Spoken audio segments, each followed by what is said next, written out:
con.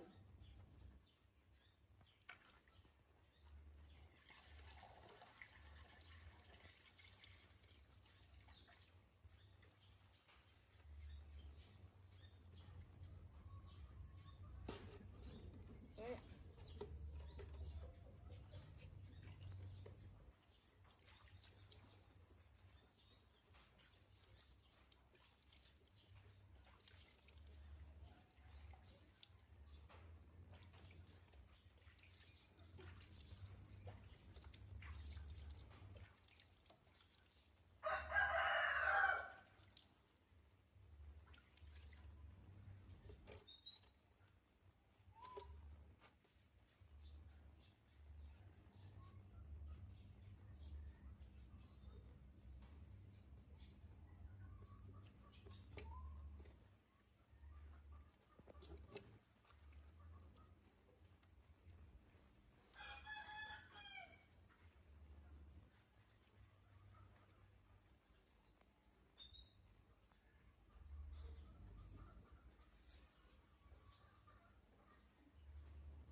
Mẹ đọc lại xem người xem.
Xem con.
Một chứ, chút không tắc á,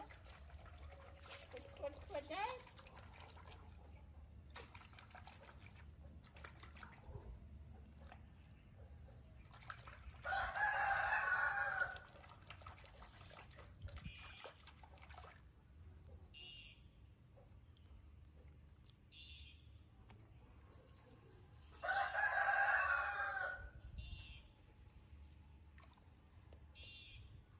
Nè,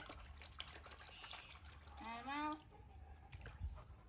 tới tôi bơi ra thùng kịp vạ hai á rồi đã không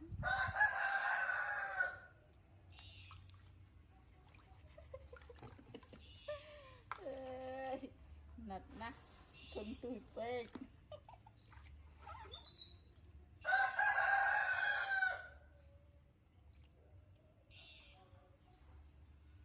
mới xây cái thau nè mới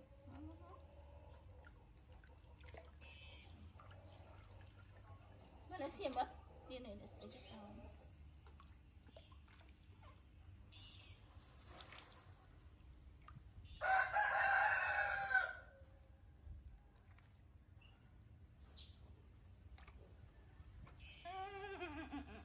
thảo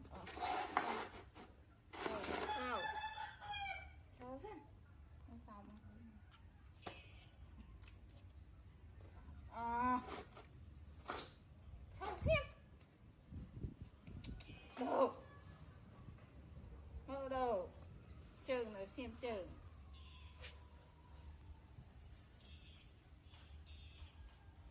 tập trên sân nữa mới một tập